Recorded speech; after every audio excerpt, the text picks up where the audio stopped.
जिया त्यांच्या कृपादाने कधी जविस्तारू बाबाजी सद्गुरुदास तुका जयंती केली स्मरण होई सकल विद्यांचे अधिकरण दे जिवंत श्री चरण श्री गुरूंचे नमस्कार. आता अलंकापुरी रम्य सिंहासनस्थम पदांबोज तेजं स्मृति प्रदेशं वेदेन्द्रादिदेवं सदा स्तुह्यमानं समाधिस्थ मूर्तिं भजे ज्ञानदेवं. ओम नमो ज्ञानेश्वरा.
मी कळा दुसरी काहीच नाही बोलतो वचनाती भाविका एका जनार्दनी तुमचा दास त्याची आस पुरवावी मस्तक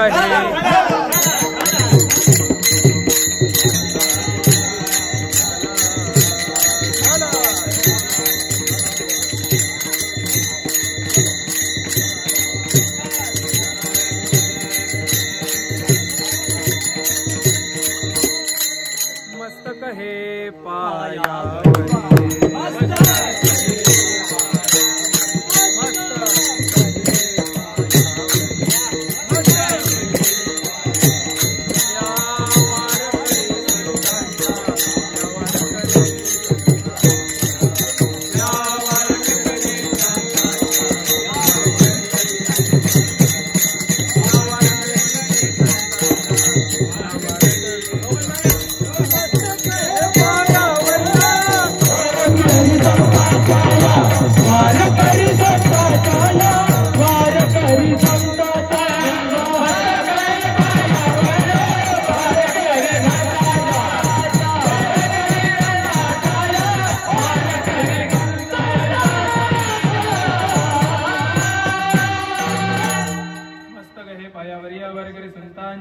प्रथम नमन गरुगणनाथमा शंकराजी सुधा साष्टांग जन्मी ठेवली माता साष्टांग्याता दंडवत दुसरे बंधू शारदा चतुराननाची आत्मजा वाज सिद्धी विजय सहजा तिच्या चरणी माझा दंडवत.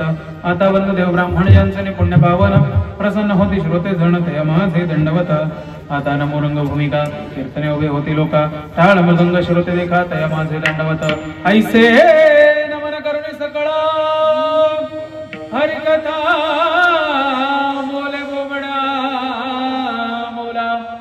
अज्ञानी म्हणून आपुलिया बाळा चालवी सकळा नामामुळे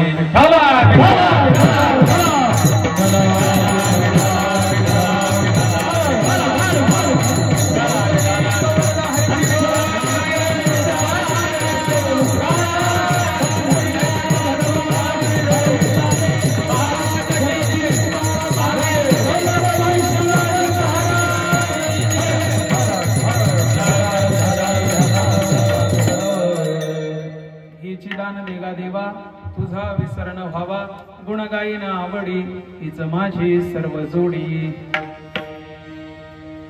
हिंदू धर्मामध्ये असलेला परमोच्च ग्रंथ ज्याला वेद म्हणण्यात येतं. एकच वेद होता ज्याचे वेदव्यासांद्वारे 4 भाग करण्यात आले. त्याचा पुढे अनेक धर्मग्रंथांमध्ये खंड परखंड परिहार देऊन विस्तृत व्यापक स्वरूपामध्ये ते ज्ञान आपल्यापर्यंत पोहोचवण्यात आलं.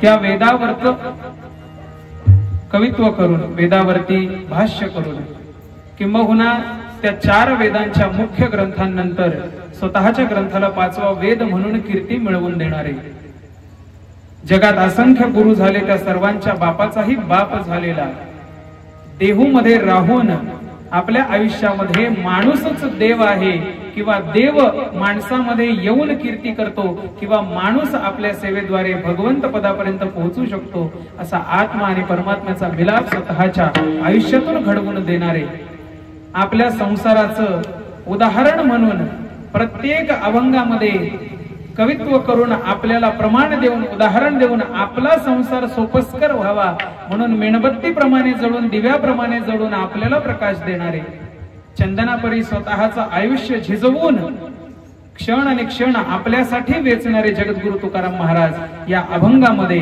भगवंताकडे स्वतःच्या भक्ती पुरस्सर किंवा भक्तीनंतर भगवंताची कृपा कशी प्राप्त व्हावी याकरता मागणं मागतात. विठ्ठल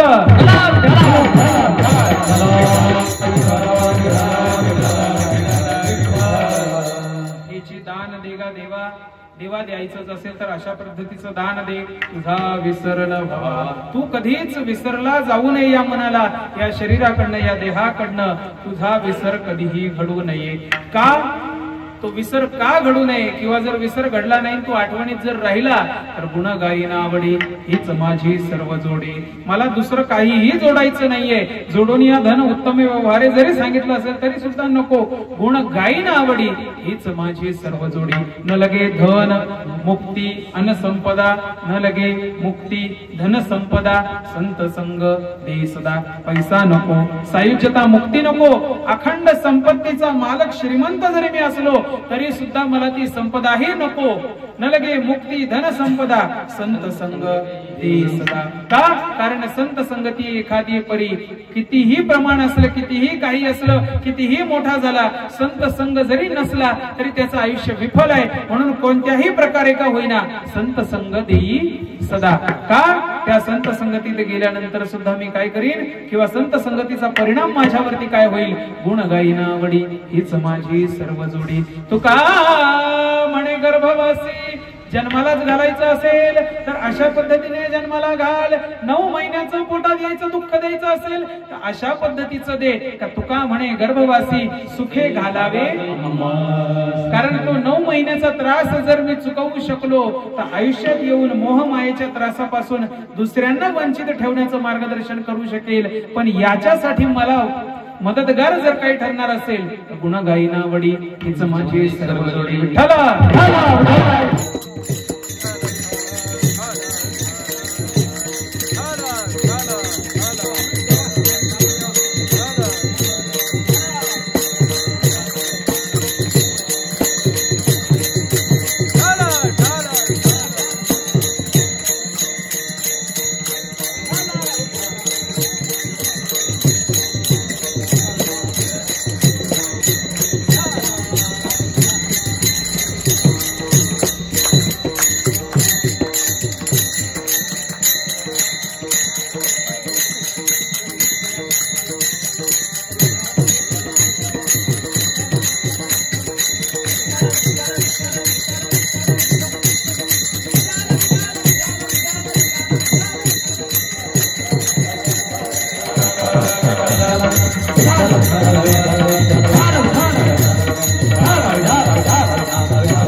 तुमच्या समोर आज 7व्या दिवशी जागराला येऊन उभा राहिलेलो आहे. त्याला महत्वाचं कारण गत वर्षी म्हणजे मागच्या वर्षी जी तारीख घेतली होती ती आमचे आदरणीय आमचे परम मार्गदर्शक, समाजासाठी सतत झटणारे, स्त्री पुरुष भेदभाव न बघता, जातीपातीचा भेदभाव न बघता, श्रीमंत गरीब न बघता प्रत्येकासाठी अव्याहतपणे क्षण क्षण धावणारे आमचे मारुती शेठ उगले.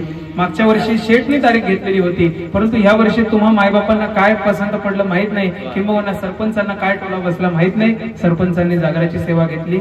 मंडळी तोंडावर स्तुती करणारे 1000 मिळतील, काही न करता सुद्धा त्याला बाजीराव म्हणणारे 1000 मिळतील, परंतु जो करतो त्याच्यासाठी बोललं पाहिजे ही संप्रदायाची शिकवण आहे. असा आदर्श सरपंच मिळणे नाही. का? कारण तुम्ही त्यांचं कार्य फक्त गावात बघताय. मी दर पंधरवाड्याला 1.5-2 महिन्याला त्यांची फेरी मुंबईला बघतोय आणि त्यांच्या पिशवीत जे काही गप्पा असते ते सगळं बघतोय. तिथं किती पत्र असतात तर किती धावपळ असते सगळं बघतोय. त्यामुळे गावासाठी झटणारा माणूस लवकर मिळत नाही आणि मिळाला तर गावकऱ्यांनी त्यांना सोडू नाही असं माझं म्हणणं आहे. त्यामुळे यावर्षी सरपंचांनी तारीख घेतली, तुम्हा गावकऱ्यांनी माईबाप मंडळींनी सेवेचा मौका दिला, सेवेची संधी दिली. मंदिराच्या प्रांगणामध्ये ज्या भगवंताच्या साक्षीने सेवा चाललेली आहे त्या भगवंताला एवढीच विनंती आहे का तू जरी काळा असलास तरी आम्ही अंधारात उभे राहू शकत नाही, कारण भगवंताची जी सेवा आहे ती प्रत्येकापर्यंत पोहोचली पाहिजे. त्यामुळे लाईट जाऊन देऊ नको, नाही तर कीर्तन होणार.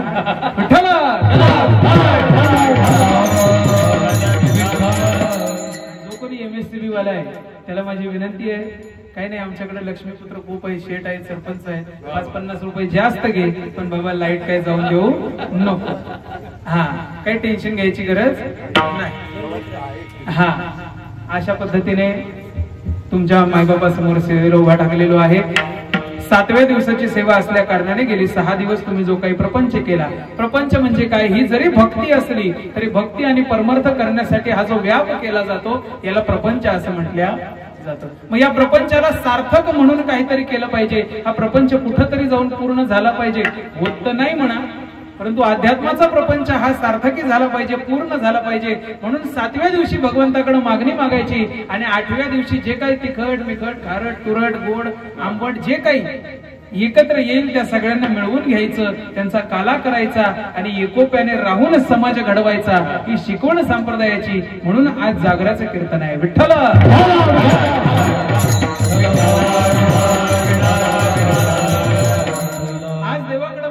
मागायचं तर काय, आपण मागणारे कोण आहे, आपण मागायला गेलो तर काय मागतो हे आपल्या सगळ्यांना माहिती आहे.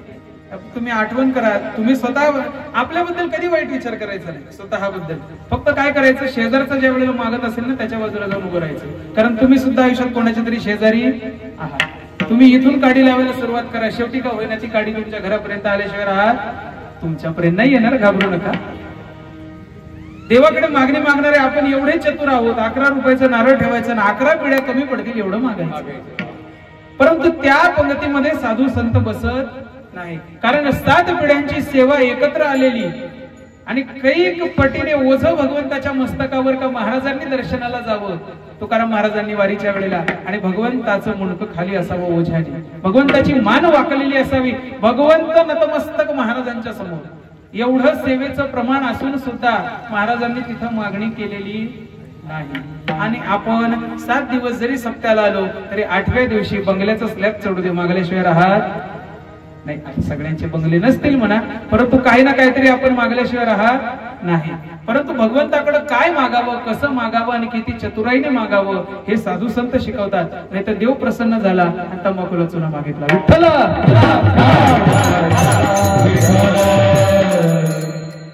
आपलं असं सिन्नरच्या पलीकडे एक गाव आहे, त्या गावाला एक माणूस खूप कष्ट करायचा, खूप भक्ती करायचा. काही वर्षापूर्वी त्याला देव प्रसन्न झाला, देवाने दर्शन दिलं त्याला. आता ते कसं का असेल पण त्याला तंबाखू खायची सवय होती. देव प्रकट झाला, हा शेतामध्ये काम करत होता.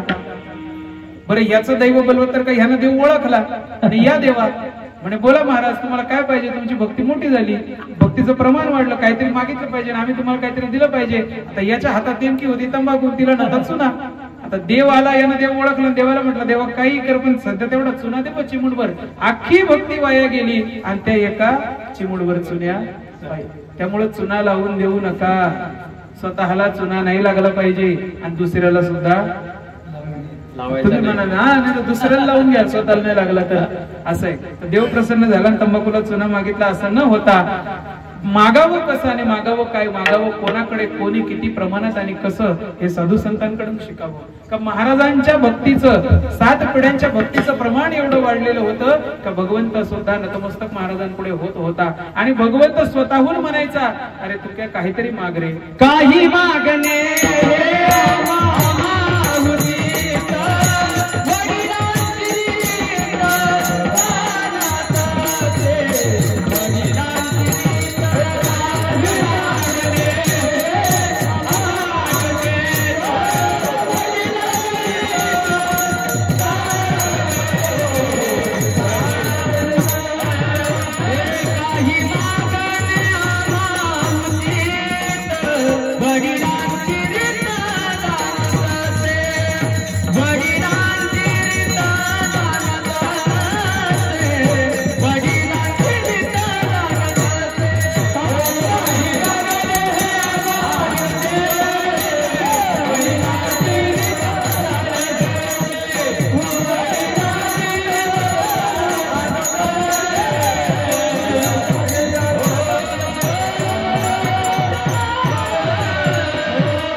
अनुचित.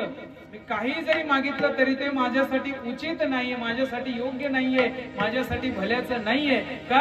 कारण वडिलांची रीत जाणं तसो, म्हणजे आई बापाची प्रथा परंपरा कशी जाणावी, कशी जपावी हे सुद्धा महाराज शिकवतात. काही मंडळी आपल्याकडे अशी आहेत का, समजा आपल्या घरामध्ये कुणी गेलं, वैकुंठवासी झालं, तर त्याची उशी नको, त्याचे कपडे नको, त्याचा पेन नको, त्याचा चष्मा नको, त्याच्या चपला नको, त्याच्या गोदड्या अंथरून पांघरून, तो काही खात असेल ते डब्यात उरला असेल ते नको, त्यानं हात लावलेले भांडे असतील तर ते नको, त्यानं वापरलेले न वापरलेले कपाटात कपडे असतील मग त्याच्या नावचा 7-12,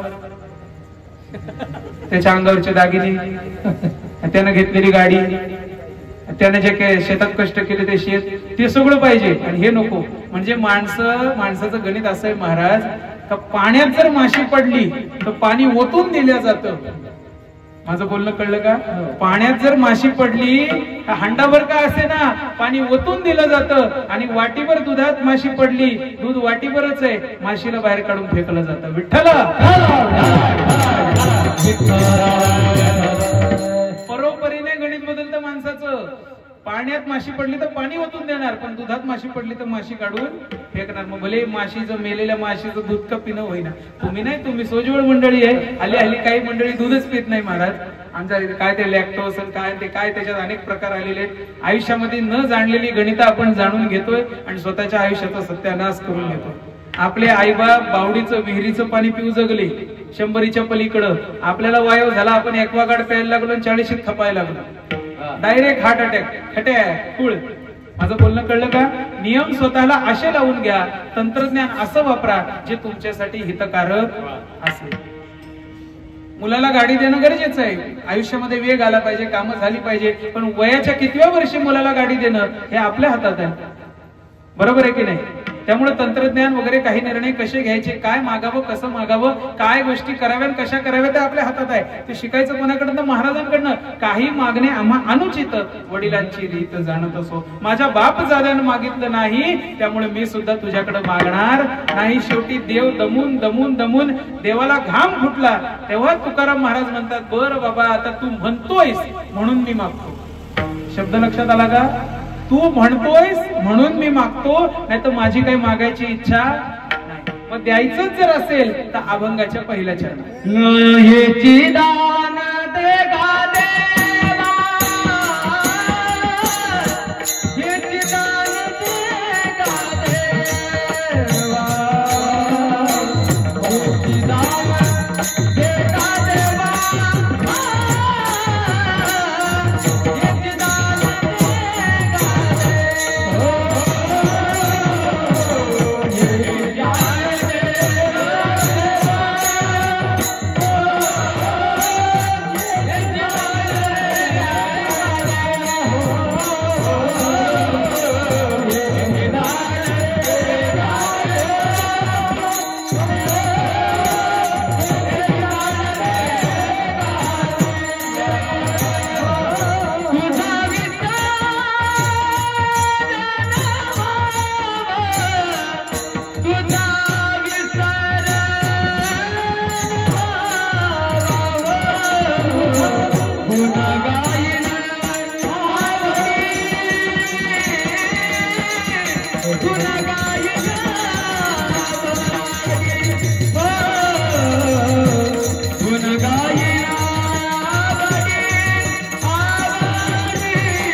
वर्षापासून कीर्तन करतो. या पोराने एवढा होतो तेव्हा.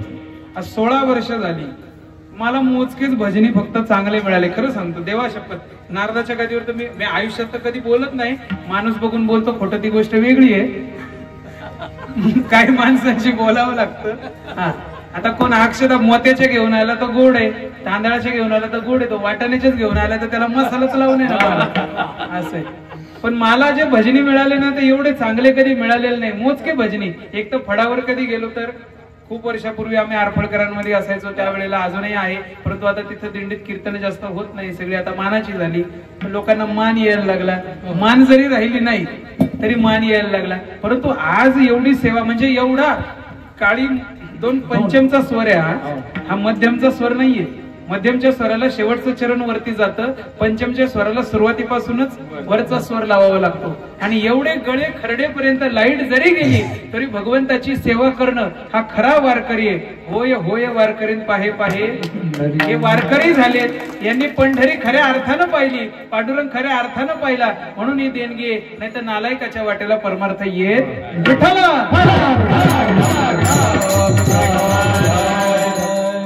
थाईची चाल पण सुंदर झाली. आताचं प्रमाण पण एवढं सुंदर झालं. शब्द प्रत्येकाचे चुकतात, पावलं प्रत्येकाची मागं पुढं होतात. स्वर महत्वाचा आहे आणि त्या पावलाची, त्या निर्णयाची, त्या शब्दाची जाणीव महत्वाची आहे. बाकी आयुष्यामध्ये दुसरं काहीही महत्वाचं. मग ते शब्द किती महत्वाचे आहेत ते महाराज सांगतात का तू सांगतोयस म्हणून मागतो, नाही तर माझी काही मागायची इच्छा. मग काय मागायचं? हेची दान देगा देवा. देतोय ना तो दान दे, मागणी नाही. एक लक्षात ठेवा, दानाचं पुण्य मिळतं आणि मागणीने हे वचन पूर्ण केलं जातं. म्हणजे उदाहरणार्थ मी तुमच्याकडनं एक काही 5-50 लाख रुपये उसने घेतले, घेत नाही, घाबरू नका, आणि तुम्ही काही देत नाही. 5-50 लाख जर उसने घेतले, मी म्हटलं का बाबा पुढच्या वर्षभरामध्ये मी तुझे देऊन टाकतो, ठीक आहे, हरकत नाही. मग तुम्ही ज्या वेळेला माझ्याकडे मागणी कराल त्यावेळेला हे दिलेलं वचन पूर्ण होणार. परंतु ज्या वेळेला मी तुमच्याकडनं दान घेणार आहे ते तुम्हाला पुण्य मिळणार आहे, वचन पूर्ण होणार नाही. मी 5 लाखाचं दान घेतलं तर ते तुम्हाला परत मिळू शकत, परंतु 5 लाखाची मागणी केली तर ते मला परत द्यावे लागेल, कारण त्याच्यातून मी सुटू शकत. अशा पद्धतीचं ते गणित आहे महाराज. त्यामुळे महाराजांनी शब्दच असा टाकला का हेची दान देगा देवा तुझा विसरण. आता मी जर तुमच्यापाशी आलो का बाबा किती काय गोड गाताय, एवढा परमार्थ आहे, 5-15 मिनिटं तुमची जर स्तुती केली, तुम्ही तर भाळणार नाही म्हणा, परंतु काही माणसं आहेत स्तुती केल्यानंतर भाळणारे. मग तुमची जर मी का स्तुती केली तर तुम्हाला काहीतरी देऊशी वाटणार आहे. मग ती स्तुती महाराज करतात का हेची दान देगा देवा तुझा विसर न व्हावा. तुझा विसर माझ्या आयुष्यात माझ्या 7 पिढ्यांना आतापर्यंत झाला नाही, मलाही होऊ नये. आणि इथून पुढे जर मी जन्म घेतला तर तेव्हाही तुझीच सेवा घडली पाहिजे. का? तुझा विसर का होऊ नये. गुण गाईना आवडी हीच माझी सर्व जोडी. आतापर्यंत मी जेवढं जोडलंय ते फक्त तुझे गुण, तुझे नाम, तुझे वर्णन, तुझी भक्ती, परमार्थ आणि तुलाच जोडलेलं आहे, बाकी दुसरं काही जोडलेलं नाही. गुण गाईन आवडी, कारण याच्यात मला आवड आहे. माणसांना भक्तीमध्ये आवड असली पाहिजे, सवड नसली तरी चालेल. आता मुंबईच्या ठिकाणी परमार्थ असा आहे, हाफ डे घेऊन का होईना भजनाला गेल्याशिवाय राहत नाही, कारण त्याला तिथं आवड आहे. बरोबर आहे की नाही? काही काही माणसं गावात असून सुद्धा भजनाला येत नाही, कारण ती त्यांची निवड आहे. असं एवढं म्हणजे परमार्थ कसा असावा. तुम्हाला जर आवड असेल कोणत्याही परिस्थितीमध्ये तुम्ही भजनाला गेल्याशिवाय राहणार नाही, परंतु तुम्ही जर सवड शोधायला लागले तर परमार्थ तुमच्यासाठी अवघड होईल, तो कधीच पूर्ण होणार. कारण कोणत्याही माणसाला आयुष्यामध्ये वेळ मिळत. तुम्ही सांगा माझ्याकडे 5 मिनिटं आहे, मी तुम्हाला 5 लाख रुपये जागेवर देतो. 5 आता आहे तुमच्याकडे म्हणा, तुम्ही काही जात नाही 2-3 तास 4 तास कुठं, काहीच नाही. तिथून पुढे 5-50 वर्ष कोणाला भीती नाही, कारण जो कीर्तनात बसतो तो वेळ आयुष्यामध्ये मोजला जात. म्हणून वारकरी 100च्या पलीकडे जातात, हे लक्षात ठेवा. आणि माणसाचं आयुष्य एव्हरेज 100 आहे. रामाच्या काळात 10,000, कृष्णाच्या काळात 1,000, शून्य कमी झाला. मनुष्य जन्मामध्ये कलियुगामध्ये 100 आहे. ऍव्हरेजच 100 असल्या कारणाने त्याच्यापेक्षा जास्त अपेक्षा करायची नाही. आपलं जर 2च गुंठ्याचं वावर आहे तर किती पोतं धान्य झालं पाहिजे हे आपल्याला कळायला पाहिजे, नाही तर शेतीचा नासाडा झाल्याशिवाय राहत. विठ्ठला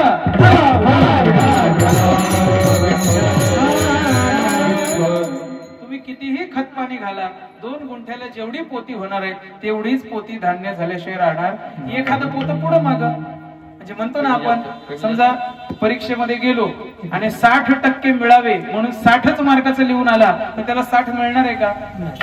कारण त्याच्यात काहीतरी चूक झाल्याशिवाय राहणार नाही. म्हणून परमार्थामध्ये किंवा संसारामध्ये आपल्याला जर काही साध्य करायचं आहे तर ते पुरेपूर आपण निभावलं पाहिजे, तेव्हा कुठेतरी आपल्या मनासारखं जवळपास झाल्याशिवाय राहणार नाही. परंतु जर तुम्ही जेवढं पाहिजे तेवढंच केलं, 4 माणसं आहे ना, मग 8 चपात्या करते, पाहुणा आला, मी आली. आजही काही घरामध्ये कप मोजले जातात, माणसं मोजले जातात, किती आहे जरा पिंट्या बघून ये, मग ते पिंट्या येतं गपचूप मोजी, तर परत हिशोब चुकतं. 2-4 चक्रा पिंट्याच्या होत्या, पिंट्याच्या बापाच्या होत्या, पिंट्याच्या आईच्या होत्या, मग जाऊन कुठंतरी तो चहा. म्हणून हल्ली आम्ही महाराज लोक कोणाच्या घरचं पाणी पित नाही, कोणाच्या घरी चहा जात नाही. मग अशी शेठची मंडळी आम्ही गाडीत येत होतो, मंडळी म्हणे काय कसं काय, म्हटलं उपाशी राहिलं तरी चालेल परंतु भजन केल्याशिवाय जाणार विठ्ठला.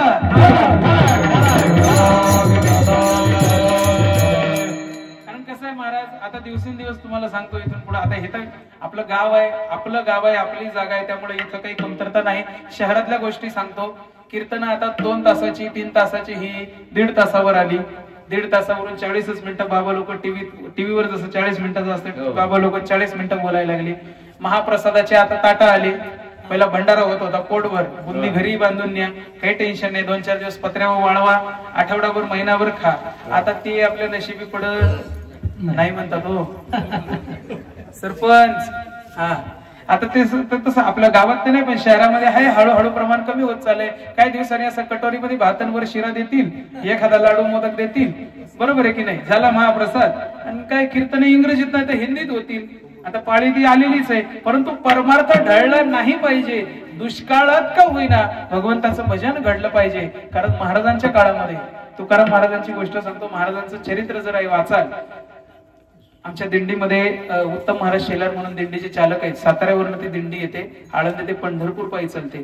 त्यांनी मला एक प्रमाण दिलं होतं की महाराजांच्या चरित्रातले काही फोटो काढून पाठवले होते, तुकाराम महाराजांच्या चरित्रातले. असा दुष्काळ पडलेला होता का घरातलं अन्नधान्य संपून, झाडा पाला पाचोळा सगळं संपून, जी कवळी बालक त्यावेळेला म्हणजे मृत पावली होती त्यांची हाडं कुटायची, त्याच्यात कोंडा घालायचा आणि त्याचा मांडा करून खायचा. एवढा भयंकर दुष्काळ त्यावेळेला महाराजांच्या काळात झालेला आहे. त्या काळामध्ये महाराजांची श्रीमंती एवढी होती का महाराजांनी वाटलेलं धान्य हे 7 गावांना कैक दिवस, म्हणजे अनेक लोकांना, अनेक कुटुंबांना कैक दिवस उदरभरण करण्यासाठी पुरेसं होतं. एवढी श्रीमंती महाराजांची होती. आपल्या घरातलं धान्य 7व्या-8व्या दिवशी आपल्याच घराला पुरत नाही म्हणता, अनुभवी बोले वाटतं. आपलं धान्य आपल्याच घरात 8व्या दिवशी पुरत नाही, कारण पुन्हा दळून आणावं लागतं. पूर्वी धान्याची कोठारा असायची. आता आपले जेवढे घर आहेत ना तेवढी जमिनीखाली कोठारा असायची आणि ते खिडकीसारखं एक हे असायचं, त्याच्यातनं धान्य बाहेर घ्यायचं. मी काही चुकीचं बोलतोय का? कणग्या, कोठ्या त्या काळाचे बोल आहेत. त्या काळाची पडगुली असायची, त्याच्यानंतर माप असायचं. आता माप नाही, आता ताप जास्त झालाय. कोरोना असेल, व्हायरल असेल, कोणताही असं माप गेलं त्यामुळे ताप आला. अशा पद्धतीची श्रीमंती महाराजांची होती. त्याही काळामध्ये महाराजांनी दुसऱ्याच्या भल्याचा विचार केला. आता इथं दुष्काळही नाही, सगळं सुफळ आहे, तरी सुद्धा आपण स्वतःच्याच भल्याचा विचार करतो, चिमूटभर सुद्धा दुसऱ्याच्या भल्याचा विचार करत खरंय हे. आणि याची सुरुवात कुठून झाली का अखंड भारताचा राजा होता, हस्तिनापूरचा सम्राट. आणि ज्या वेळेला भावांनी 7 गावं मागितली त्यावेळेला सोयीच्या टोकावर बसेल एवढी सुद्धा जमीन देणार नाही. भारताचा मालक, समग्र देश त्याच्या हातात. 7 गावं 5 गावं देणं काही कठीण आहे का? तुमच्याकडे 2-4 करोड असतील तर 5-50 लाख मला देणं काही कठीण आहे का? बरोबर आहे का नाही? तरी सुद्धा मी मागितले तर तुम्ही नाहीच म्हणणार आहे का? कारण याची सुरुवात तिथून झालेली आहे. हे महाराजांना माहित होतं का आपल्या पुढचा काळ किंवा हा इथून पुढचा काळ किती कठीण येणार आहे. म्हणून महाराजांनी तरतूद करून ठेवली का संप्रदायामध्ये जो भक्ती करेल, तुमच्या ताटातली चतकूर भाकर का होईना, तुमच्या समोर कोणी उपाशी आला तर त्याला द्या, कारण हाच आपला खरा माणूस धर्म, तोच आपला वैष्णव धर्म आहे. विठ्ठला.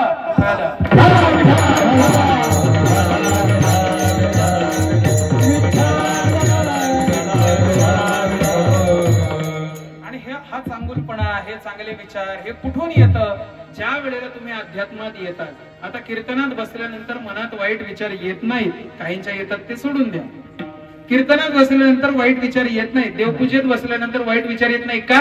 कारण ते त्या क्षेत्राचं, ते त्या स्थानाचं, ते त्या दैवताचं, ते त्या वातावरणाचं प्राबल्य असतं. माझं बोलणं कळलं का?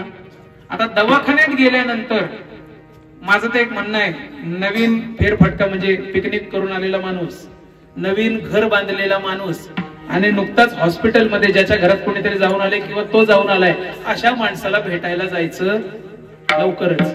का? कारण जो पिकनिकला जाऊन येतो तो तिथलं हॉटेल, तिथली वाहनं, मग ते स्वस्तात कसं मिळवायचं, मग तिथं जेवण कसं मिळत नाही, आणि मग असं तसं अमुक तमुक हे ज्ञान दिल्याशिवाय राहत.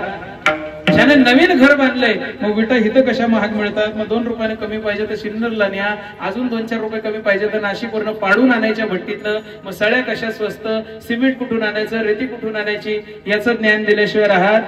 आणि जो कोरोना पासून आत्ताचा काळ जो हॉस्पिटलमध्ये जाऊन येतो ना, तो तुम्हाला प्रत्येक प्रकारचं गोळ्या औषधाचं ज्ञान दिल्याशिवाय राहत. त्यामुळे पु ल देशपांडे पण सांगायचे आणि साधू संत पण सांगतात का काही माणसांचा संघ हा काही काळाकरता टाळला पाहिजे. नवीन संसार आहे, संसाराला थोडस उधाण, आपण म्हणतो ना दूध थोडं उतू गेल्यानंतर गॅस बंद करावा. आता दुधाला गॅस गरजेचा आहे, जर तापवलं नाही तर ते नासल्याशिवाय राहणार. परंतु एक काळ असा आहे का तो जो ताप आपण देतोय, जी आग आपण देतोय, जे आपण दूध तापवतोय, ते थोडंफार बंद करावं. का? कारण ते जरी चालू ठेवलं तरी सुद्धा दूध वाया गेल्याशिवाय राहत.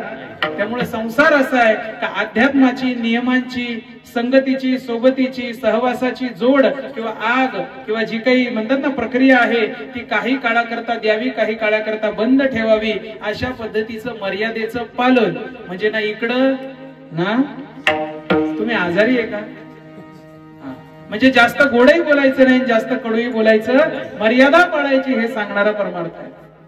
आणि अशा पद्धतीचं मर्यादेचं पालन करायला जर आपल्याला कोण शिकवतं तर साधू संतांचं चरित्र आहे. मग ते साधू संत आपल्याला कशी शिकवण देतात का हे जर चांगुलपणाचा तुम्हाला आव न आणता खऱ्या अर्थानं चांगलं वागायचं असेल तर भगवंताच्या भक्तीत या. म्हणून भगवंताकडे महाराज मागणी मागतात आपल्यासाठी, या पूर्ण विश्वासाठी, हेची दान देगा देवा तुझा विसरल. म्हणजे मी कीर्तनात असल्यानंतर तर तुझी आठवण आलीच पाहिजे, परंतु घरी गेल्यानंतर गवळणीच्या निमित्ताने का होईना, भारुडाच्या निमित्ताने का होईना, प्रसादातल्या बुंदीच्या गोडव्याच्या निमित्ताने का होईना, कीर्तनात गेलेल्या लाईटच्या निमित्ताने का होईना, परंतु देव आठवला. माझं बोलणं कळलं का? कोणत्याही निमित्ताने का होईना भगवंत आठवला पाहिजे. का? कारण त्याचं आवडीने आपण गुणगान करतोय आणि हीच खऱ्या पद्धतीने, खऱ्या अर्थाने आपली जोड आहे. तुमची कितीही तळेची माडी असली तरी तुम्ही गेल्यावर माडीला काडी लावणार कोणतरी हा म्हणाला, लावली का कोणाच्या नाही. कितीही आरबो खरबो असला, हे खरं तर माझं बोलणं नाही, आपल्याच इथून पुढे थोडं गाव लांब आहे त्या महाराजांचं बोलणं आहे, निवृत्ती महाराज देशमुखांचं बोलणं आहे. कितीही श्रीमंत असला तरी कपाळाला ठोकळाच लावल्याशिवाय राहणार. कितीही काही असा, तुमची कितीही श्रीमंती असली, तुमचं भलं जर व्हायचं असेल तर भगवंताचं भजनच केलं पाहिजे. संसाराचे अवघेच संसाराचे अवघेच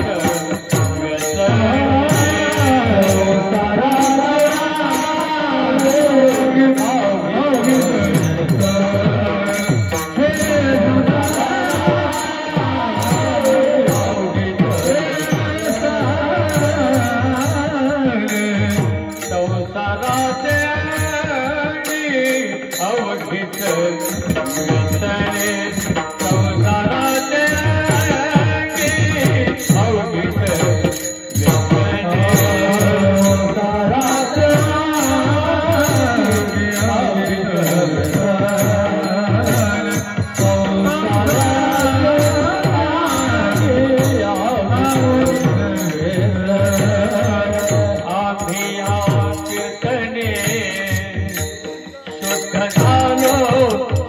धारो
अवघीच व्यसने आम्ही या कीर्तने शुद्ध झालो.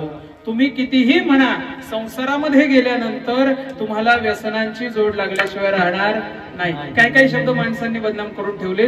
व्यसन म्हणजे काय?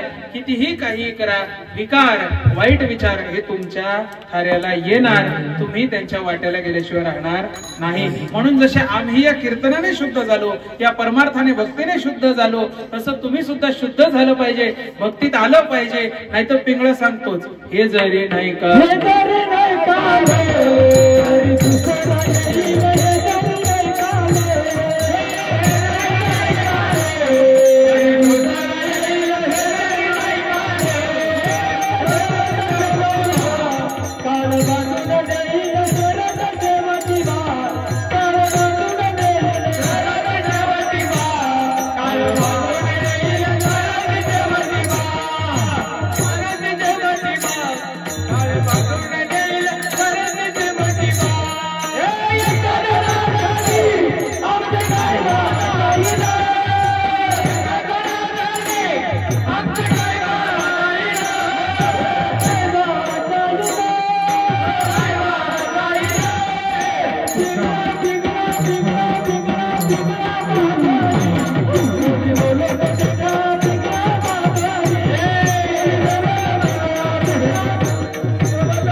काळ बांधून येईल सरद शेवटी बा काळ बांधून येईल एका जनार्दनी आमचे काय बा जाईल एका जनार्दनी ह्यांचे काय बा जाईल पिंगळा पिंगळा पिंगळा पिंगळा पिंगळा महाद्वारी बोली बोली तो देखा पिंगळा महाद्वारी बोली बोली तो देखा वर्तमान खोट आहे एक लक्षात ठेवा. आता तुम्ही याच्यात जगताय ना ते साफ खोट आहे. कारण तुम्ही जिथं जाल तिथं तुम्ही काही देवाच्या नादाला लागत. आता हे म्हणाले ना अहम वागा सोहम वागा प्रेम नगरा वारी. प्रेमाच्या नगरात जाऊन प्रेमानं आनंदानं कुणीही वारी करायला मागत. तिथेही गेलं का जागरण गोंधळाच्या नावाखाली लोकांना लुबडल्याशिवाय राहा. आम्ही भजनी माणसं आहे. आम्ही जीवन माणूस जन्माला आल्यापासून फार काडी लावेपर्यंत कामाला येणारी माणसं आहे. लक्षात ठेवा. खरंय का खोटं आहे? परंतु बाकीचे जेवढे आहेत ते त्या त्या काळापुरता मर्यादित आता तुम्ही काही मायबाप मंडळी तुम्ही आता प्रसंगानुसार जाऊ आपण, प्रत्येक प्रसंगानुसार का कोणत्या कोणत्या प्रसंगामध्ये आपण देवाची आठवण करतो. ज्या वेळेला बाळ जन्माला येतं तेवढ्या पुरता तेवढ्या केशव घ्या, कोणी दामोदर द्या, तेवढ्या पुरता तेवढं. परंतु त्याच्या कानामध्ये जाऊन आतेबाई काय म्हणते, कुर्र, रामकृष्ण हरी म्हणत नाही. आपण काय करतो, कुर करतो. आयुष्यभर ते बाळ आल्यानंतर कार कुरच करतं. ते रामकृष्ण हरी म्हणत. ते थोडं मोठं झालं का आपण त्याला शाळेत टाकतो. शाळेत गेल्यानंतर ते अभ्यासाच्या नादाला लागतं आणि भारताचा इतिहास सोडून कोण कुठं जन्माला कोण कुठं जाऊन उलटलं याच्या मागे लागतं. खरंय का खोटं आहे? कोण कुठे जन्माला आला आणि कोण कुठं आक्रमण केलं, साध्या भाषेत म्हणायचं तर जाऊ द्या, कोण कुठे जाऊन पडला, काय करायचं आपल्याला? भारताचा इतिहास, भारताचे साधू संत, त्यांचे पुरुषार्थ, त्यांचं ज्ञान याच्या नादाला न लावता भलत्या नादाला लावतो, ते पोरग बिघडतं. बरं, त्याला परत अध्यात्माकडे आणायचं तर एवढा खटाटोप करावा लागतो. शेवटी मग त्याला जोडी शोधली जाते. माझं बोलणं कळलं का? मग त्याला जोडी शोधायची झाली का तुम्ही सर्व बाया मंडळी तिथे जाऊन बसता. तिथं गेल्यानंतरही तुम्ही देवाचं नाव घेत नाही. या बाई मोत्याच्या मांडवाला ग कोणी बाई जोडीली करवत ग आमच्या रखमाबाई येईनीला ग येई गडवी तो पोत. आता तिथं करवतही कामाची नाही, मंडपही कामाचा नाही, मोती तर तिथे लांब लांब पर्यंत दिसत नाही. ती येईन फक्त नाकाच्या नथीचा आकडा मिरवत फिरत असते. इथं कुठे देव आहे का? मांडवाच्या दारी ग सईबाई उलाटली, मांडवही निघाला, परंतु तिथं देव काय आला? माझं बोलणं कळलं का? जागरण गोंधळ झाला. त्या गोंधळाचं महत्व असं आहे का आपण गोंधळ घातला तर आपल्या संसाराचा गोंधळ मिटल्या जातो. परंतु ज्याच्या घरच्या ड्युट्या आहेत तोच रात्रभर जाऊन ढारडूर झोपतो. 150 रुपये रात्रीनं माणूस तेल भरायला तिथे ठेवला जातो. खरं आहे का खोटं आहे? खोटं बिलकुल म्हणायचं नाही, कारण मी कधी खोटं बोलत. आणि मी असा माणूस आहे ना का मला जागरण, गोंधळ, कीर्तन, पूजा अर्चा, होम, हवन, प्रवचन या गोष्टीतच रस आहे. कारण खरा रस याच गोष्टीत आहे. आंबा फक्त नावाला बदनाम आहे. विठ्ठल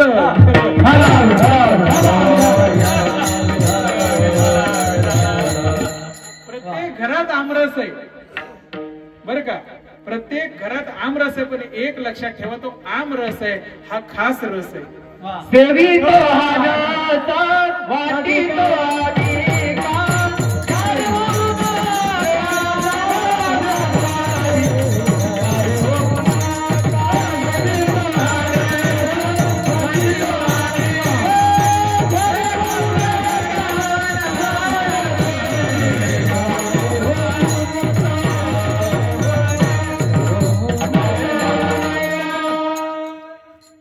लक्षात ठेवा, आम गोष्टींच्या नादाला लागायचं नसतं. कारण आम गोष्टी घोटाळा करतात. जसे की आमदार, माझं बोलणं कळलं का? जसे की आमदार हे घोटाळा करण्यासारखे. परंतु जो खास दाराने जातो, जो खासदार आहे, तो लोकांचं भलं केल्याशिवाय राहत. त्यामुळं आमदाराच्या ऐवजी आमदाराला खासदार करण्यामध्ये जास्त महत्व आहे. माझं बोलणं कळलं का? विठ्ठल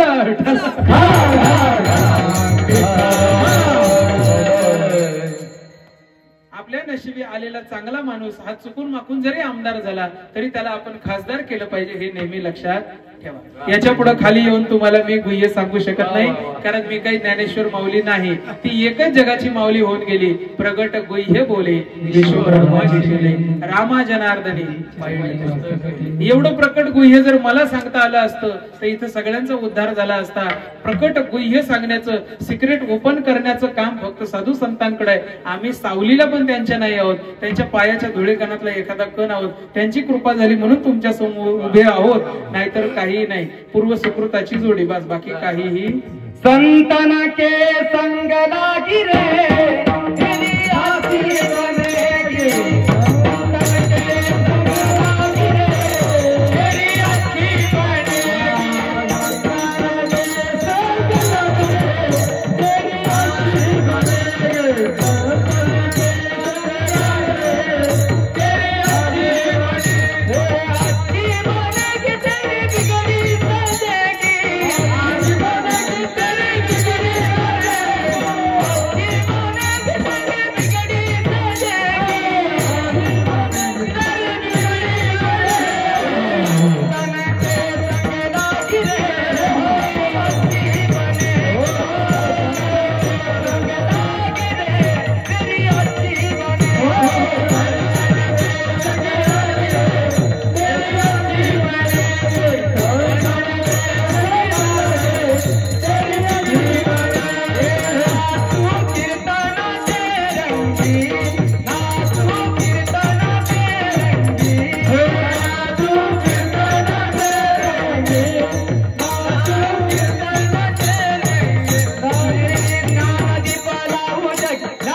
ज्ञान दीप लावू, दुसरा कशाचंही घेणं देणं नाही, ना पैशाचं, ना धंद्याचं, ना संपत्तीचं, ना गाडी बंगल्याचं.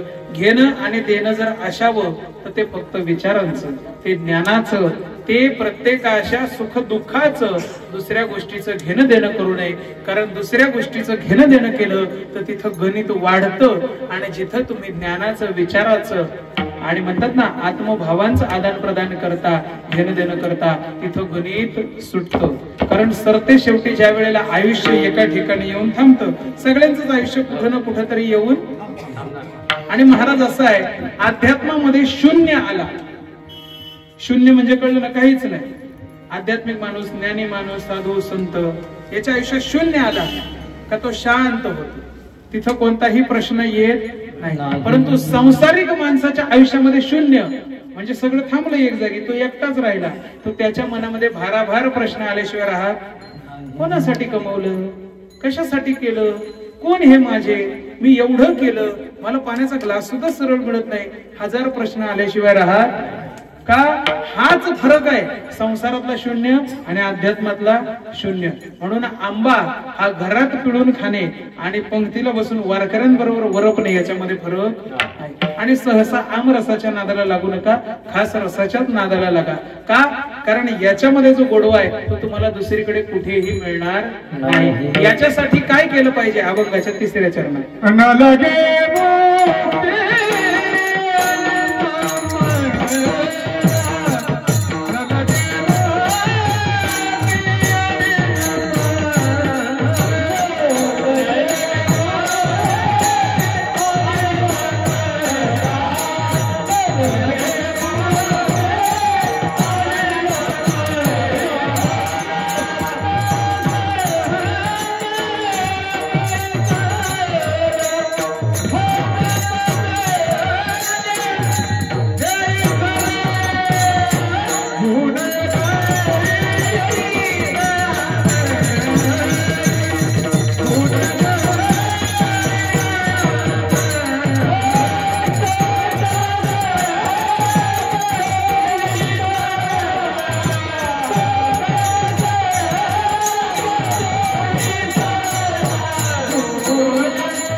संत संग देई सदा.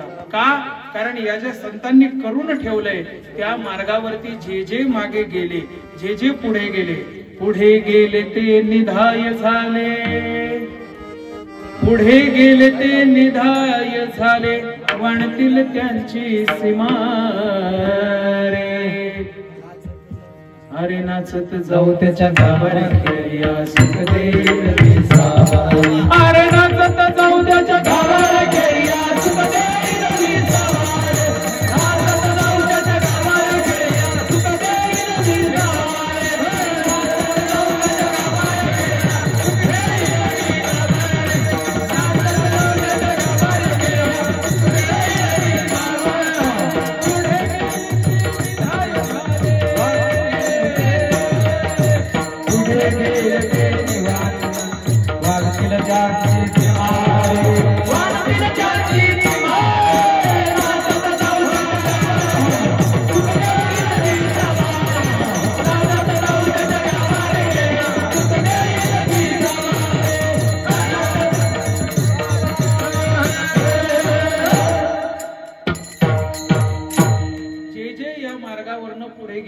ज्यांनी ज्यांनी हे मार्ग बनवून पुढे मार्ग दावून गेले आधी दयानिधी संत आणि त्या दयानिधींच्या सांगण्यावरून त्यांच्या मागून जे जे गेले आणि जे जे जात आहेत आणि जे जे जातील ते पुढे जाऊन असे निधाय होतील का त्यांच्या परिसीमेचं वर्णन केल्याशिवाय राहणार नाही.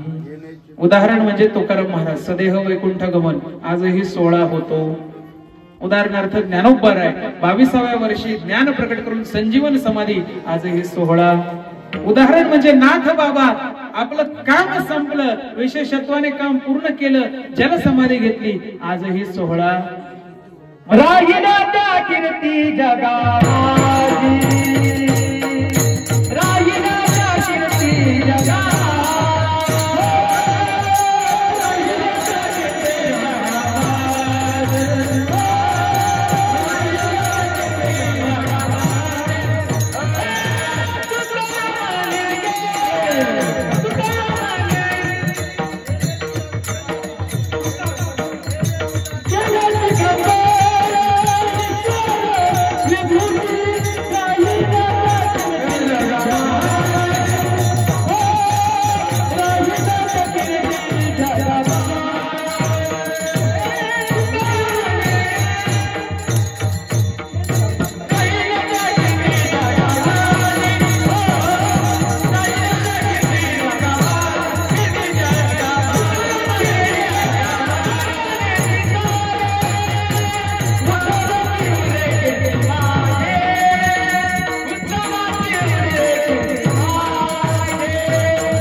आजही साधू संतांनी जिथपर्यंत सीमा ठेवली जिथपर्यंत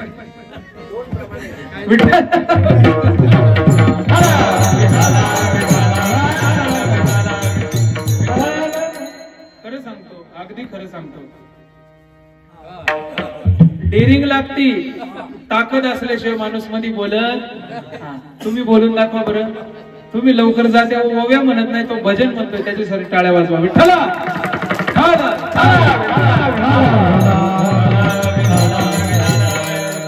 आणि अशी डेअरिंग करून जो पुढे जातो तोच लवकर भारतरत्न होतो हे लक्षात ठेवा. कारण जोपर्यंत माणूस चांगल्या कामामध्ये पुढाकार घेत नाही जरी नाही जमलं तरी चावी फिरवत राहा. चावी तुटली तर नवीन बनवता येईल परंतु माघार घ्यायची हे लक्षात ठेवा. एक ना एक दिवस टाळं उघडणारच आहे आणि ते मीच उघडील ही डेअरिंग पाहिजे. विठ्ठला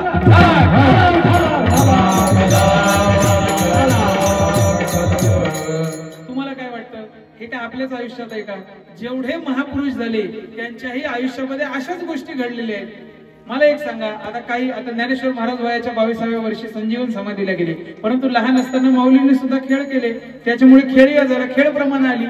नाथांनी भारुड लिहिले त्यांच्या आयुष्यामध्ये ज्या ज्या गोष्टी घडल्या त्याला विनोदाचा अंग देऊन भक्तीला मध्यस्थी ठेवून पांडुरंगाचं वर्णन करण्याची ताकद त्यांनी ठेवली. म्हणजे तुमच्याकडनं चूक जरी झाली तरी चुकीतनं परमार्थ आणि भगवंत प्रकट झाला पाहिजे. याला म्हणतात माणूस याला म्हणतात संतांची शिकवण. विठोबा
पुढच्या बाजूलाचा माणूस आहे, जवळ जवळ 100% पकडू नका.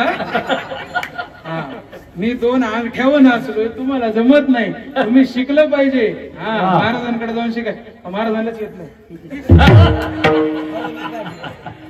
आमच्या बरोबरच असतात, माझ्या बंधू सारखेच महाराज. एक लक्षात ठेवा, तुमच्याकडं देशी बार उघडणारा माणूस लगेच मिळेल, तुमच्याकडे तमाशाचा फड आणणारा माणूस गावात लगेच मिळेल, तुमच्याकडं मटणाचं खाटकाचं दुकान चालू करणारा माणूस लगेच मिळेल, गावचं वाटोळं करायचं असेल तर सतत पुढाकार घेणारी माणसं आहेत. परंतु गावामध्ये सज्जन चांगली पिढी घडवण्यासाठी पुढाकार घेऊन गुरुकुल चालू करणारी माणसं मिळणार नाहीत. ती दुर्मिळ जमात, आणि त्या जमातीचा पुढाकार घेणारा नेता साधू संतांच्या मार्गावर चालणारा आमचा भाऊ रमेश. मंडळी, कसं आहे, चांगल्या कामासाठी जो पुढाकार घेतो ना त्याला नेहमी प्रोत्साहन दिलं. हा म्हणा ना, तुम्ही हाय म्हणे ना, करू नका हो बाबा काही, पण हा तर म्हणा.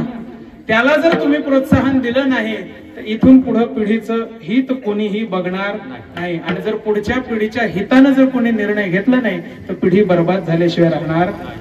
सगळं करा आयुष्यामध्ये, मी कधीच नाही म्हणत नाही. खूप पैसा कमवा, 10 माळ्याच्या ऐवजी 20 माळ्याचा बंगला असावा, लिफ्टनं खाली जायचं, पहिल्या माळ्यावर जेवायचं, दुसऱ्या माळ्यावर झोपायचं, तिसऱ्या माळ्यावर आंघोळ करायची, चौथ्या माळ्यावर बाग बनवायची. वाढवत जा, तुम्हाला जेवढं काय करायचं तेवढं. सगळं करा आयुष्यामध्ये. महागातली महाग गाडी तुमच्याकडे असली पाहिजे, महागातला महाग कपडा तुमच्याकडे असला पाहिजे, जगातलं सगळ्यात महागडं सामान, सुख वस्तू, जीवन तुमचं असलं पाहिजे. परंतु त्या जीवनामध्ये साधू संतांचा आदर्श, दुसऱ्याला मदत करण्याची जाणीव आणि दुसऱ्याचं भलं करण्याची ताकद असली पाहिजे. 1 कोटीचा मालक आहे, 101 ची पावती सप्त्याची फाडू शकत नाही, जगातला सगळ्यात मोठा नालायक आहे असा हरामखोर दुसरा कोणी असू शकत नाही. विठ्ठला,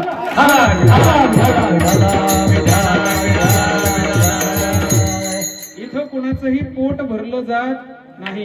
परंतु तुका म्हणे सांडा घाटे येणे नका भरू पोटे. म्हणजे आम्ही अशी माणसं, जगामध्ये अशी माणसं आहेत, खाली जरी पडलं तरी पुसून खाणारी, थुकलेलं चाटणारी माणसं जगात मिळतील. परंतु महाराज असं सांगतात का उष्ट जरी पडलं चिंता करू नका, त्याच्यातनं कोणाचं तरी जीव जंतूचं कल्याण होईल. तुम्ही उष्ट खाऊ नका, कारण इथं नवनीताचा पूर तुमच्यापर्यंत मी आणून देतोय. उद्याच्या काल्याच्या कीर्तनामध्ये वर्णन येईलच, कारण हा जो खास रस आहे याची जर गोडी तुम्हाला लागली आणि याचा जर आधार तुमच्या आयुष्यात असेल तर तुमचं आयुष्य कसं का असेना हे समृद्ध झाल्याशिवाय राहणार नाही. आणि चंद्रमौळी झोपडी जरी असली तरी सुद्धा बंगल्याचा आनंद तिच्यात घेऊन झोपणारा माणूस लाख मोलाचा आहे. नाहीतर करोडोचा बंगला जरी असला, तळतळाटानं रात्र रात्र झोप नाही, तो कोणाच्याच कामाचा.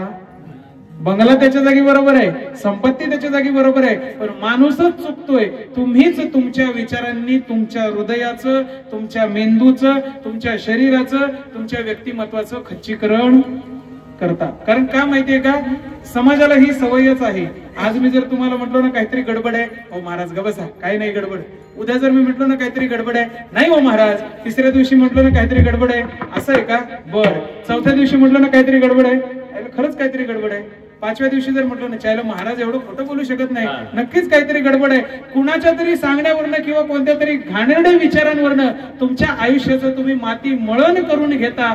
ते न करता संत चरणांची रजमाती झालं पाहिजे, चिखल माती होता कामा नाही. कारण चिखलात कितीही कमळं उगवली, चिखलाचं कुणीही वर्णन करत विठ्ठला.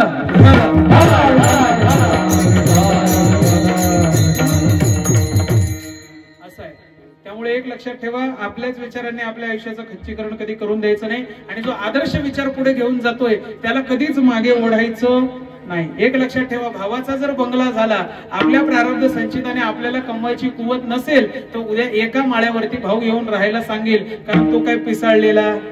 एकाच आईच्या पोटातून 2 भाऊ जन्माला आले. परंतु आपणच असे काही हेवे दावे मनामध्ये आणतो का हा त्याच्याशी बोलत नाही, तो त्याच्याशी बोलत. आज माझ्या समोर बसलेले कितीतरी आहेत, आपल्या भावंडांशी बोलत नाहीत, त्यांची मुलं त्यांच्या जवळ राहत नाहीत, राहत असले तरी सुना गोड बोलत नाही. पुरणपोळी कितीही गोड लागली तरी सुद्धा ताट आपटून तिच्या समोर ठेवल्याशिवाय राहत. प्रत्येक घरात भांडणे, छोट्या छोट्या गोष्टी कधीही दुर्लक्षित करायच्या. कारण माणूस, जास्त करून महिला, परंतु माणूस हा काय बोलून जातो हे माणसाला कधीच कळत. बोलल्यानंतर 2-3 तासांनी कळतं का मी हे अमुक अमुक बोललेलो होतो. तोपर्यंत वेळ निघून गेलेली असते आणि माणूस निघून गेलेला. एक लक्षात ठेवा, जर कितीही भांडण झालं, झाल्यावर तुम्हाला कोणीतरी येऊन सॉरी म्हणतंय, माफ करा म्हणतंय, त्याच्याकडे नेहमी लक्ष द्या. आणि जो भांडून गेलाय त्याच्याकडे दुर्लक्ष करा. तो काय बोललाय, कसं बोललाय, कशावरून भांडण झालंय, तुमच्या आयुष्यामध्ये सुख समृद्धी आल्याशिवाय राहणार नाही. किती स्तोत्र वाचा, मंत्र वाचा, ग्रंथ वाचा, जोपर्यंत तुम्ही साकार होत नाही, तुम्ही सक्षम होत नाही, तुमच्या आयुष्याचा उद्धार कोणीच करू शकत. कारण आतापर्यंत कोणत्याही स्तोत्राने घरामध्ये पैसे प्रकट झालेले पण त्या स्तोत्राने मिळालेल्या ताकदीने जर कष्ट केले, त्या कष्टाचं फळ म्हणून पैसा मिळाल्याशिवाय राहणार. एक लक्षात ठेवा का ताकद ही आपल्या मनात आहे, ताकद ही आपल्या मनगटात आहे. गाडी पॉवरफुल आहे, फक्त पेट्रोल टाकलं पाहिजे. ते पेट्रोल म्हणजे हरिनाम आहे. विठ्ठल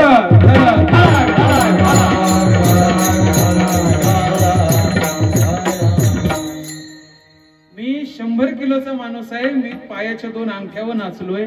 तुम्ही सर्वांनी शिकून घेतलं पाहिजे. कारण वारकरी कसाही असो, तुम्ही अजून सच्च्या वारकऱ्याचं जेवण पाहिलेलं नाही. तुम्ही जरा पायी वारीला चला, तुम्हाला कळेल नक्की पंगत म्हणजे काय. आम्ही भंडारे का घालतो, आम्ही घरामध्ये कोणाच्याही जेवायला जात जर गेलो तर 500-1000 माणसं घेऊन गेल्याशिवाय राहत.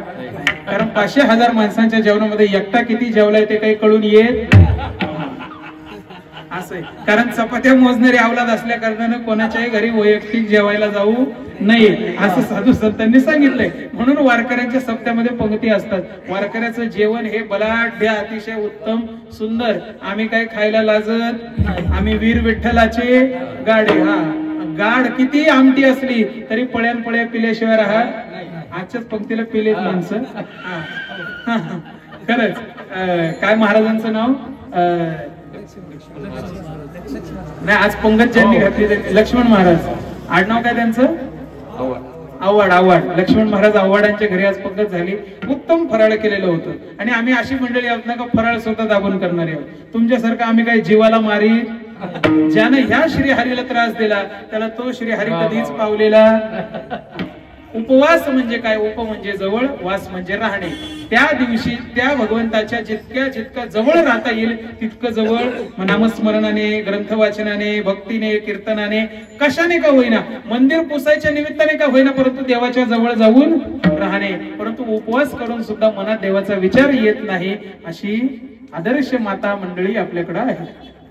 कितीही खा परंतु देव मनात येणार नाही. आणि ज्या दिवशी काहीतरी घडलं तिथं खंडीच्या वर्णात विठ्ठल विठ्ठल. त्यामुळे असे कमरे खालचे विचार आपले नसावे.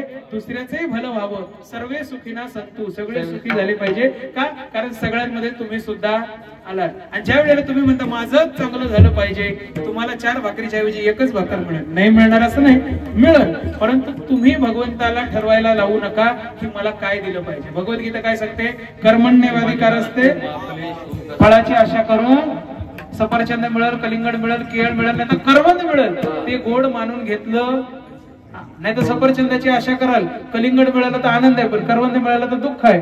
देवाने दिलंय. तुम्हाला माहित नाही तुमच्या प्रारब्ध संचितानुसार तुमच्या गणितामधल्या किती पायऱ्या वगळल्या गेल्या आणि किती धरल्या गेल्या. तुम्ही ज्या वेळेला पेपर लिहिता त्यावेळेला तुम्हाला माहित नसतं कशाचे किती मार्क मिळालेले.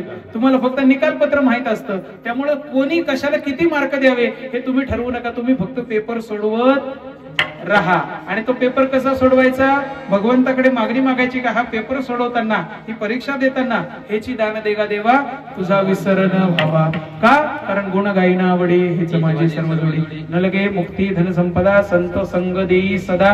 का? संतांच्या संगतीमध्ये काय सुख आहे. महाराज म्हणतात का संत संगती एखादी परी व्हावे त्यांचे द्वारी श्वान याती. आणि ह्या पठ्याचं बोलणं आहे. मी सांगतो वारकऱ्याच्या दारात चालेल पण नालायकाच्या घरात राहणार. एक लक्षात ठेवा. वारकऱ्याच्या दारात, झोपडीत, ओसरीत झोपलं तरी चालेल, त्यांना गोठ्यात शेणा मातीत झोपवलं तरी चालेल, मी वारकऱ्याच्याच घरात थांबणार. वारकऱ्याच्याच दारात राहील पण नालायकाच्या घरात जाणार नाही. हे संतांचं प्रमाण आहे. संत संगती एखादी परी व्हावे त्यांचे द्वारी श्वान. साधू संत वारकऱ्यांच्या घरामध्ये कुत्र व्हायला तयार आहे. का? तेथे रामनाम होईल श्रवण, घडेल भोजन उच्छिष्टाचे. म्हणून जन्मच जर द्यायचा असेल तर अभंगाच्या शेवटच्या चरणात